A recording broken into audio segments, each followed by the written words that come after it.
So let's now mix them together to get the basic skin tone column. Last time I mixed up the grays and painted a little gray person. Today I want to mix up the rest of the basic Warm Cool palette. This makes a great limited palette for painting portraits and flesh tones. I have my paints here, ivory black, transparent red oxide, and titanium white. I have my mixing guide, so I'm going to be following my recipes. I'm gonna first do value 5 for the transparent red oxide and white. So that's going to be 3 parts transparent red oxide and 1 part white.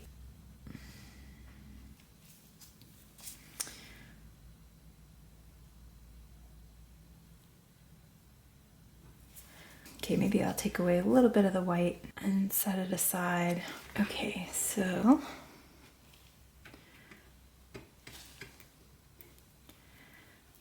just using my palette, which is about a value 6 gray, this looks like it's going to be pretty close to the right value because I want it to be a little bit darker than the palette. It's value 5 and the palette is value 6.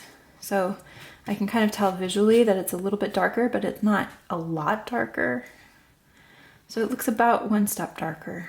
Maybe the thing to do would be to compare it to the value 5 gray that you mixed so that you just kind of make sure they're similar so that when you're mixing them together, you're going to be getting kind of a consistent value across that row. I could save some to mix with the value 5 gray to get the in-between chroma 3 and then put some of this on the palette, and we're going to be putting that by value 5 chroma 8 in the chroma 8 column.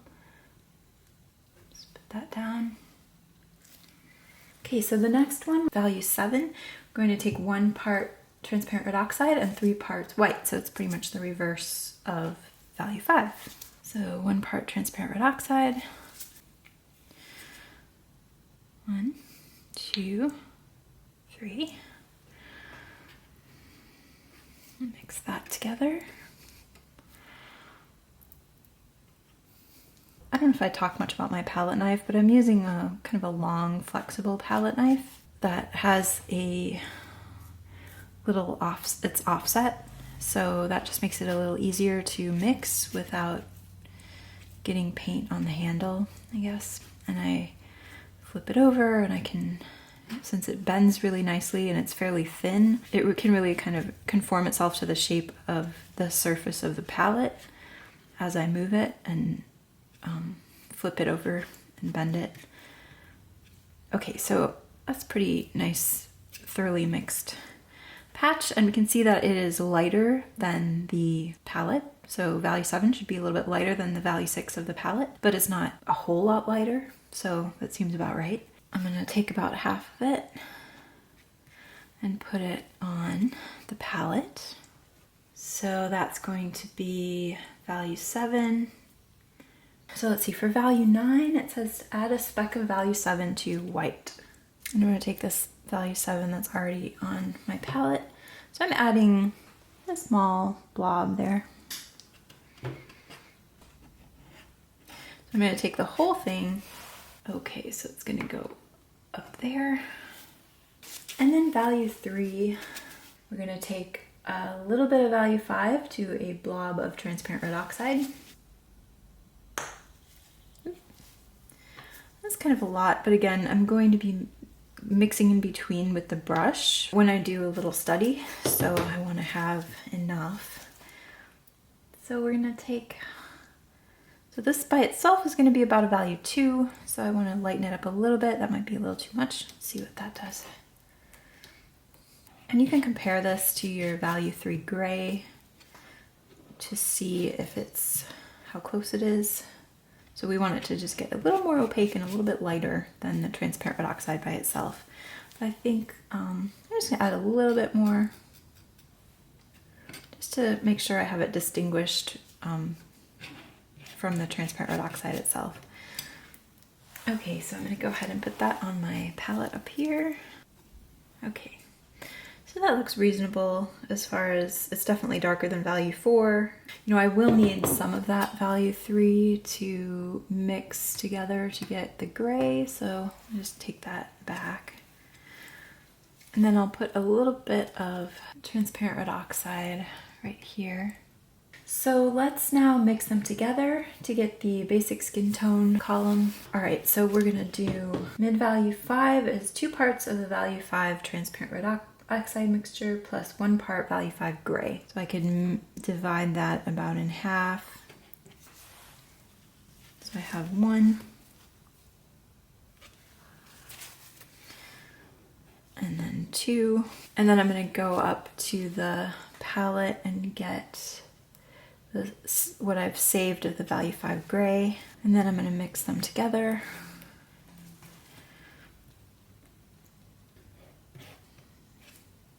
Okay, so that looks pretty good for kind of a basic skin tone. So let's go ahead and put this on the palette, and I'll put it under chroma 3, value 5 chroma 3.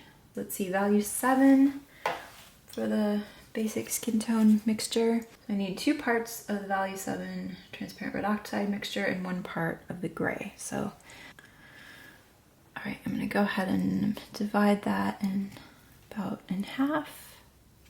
And then I'll grab a little bit of the value 7 gray, trying to estimate the amount, get them to be about the same. Okay, and then I'm gonna mix it together.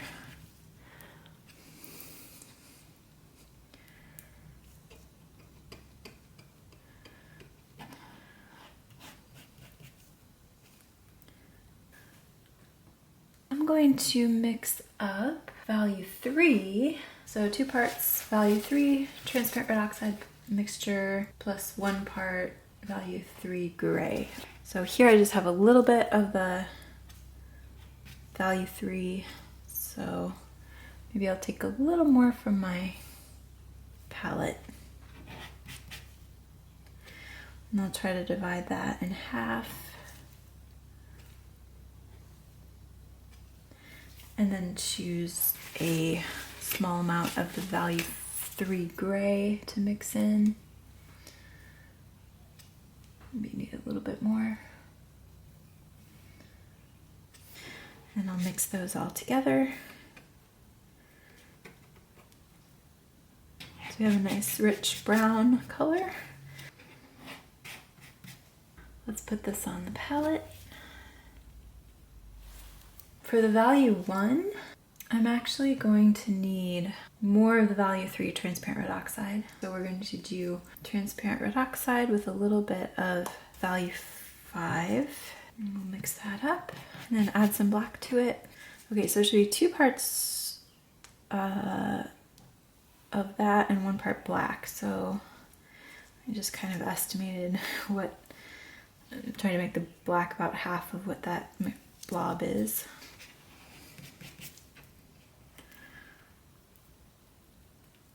I'm just gonna go ahead and put it on the palette.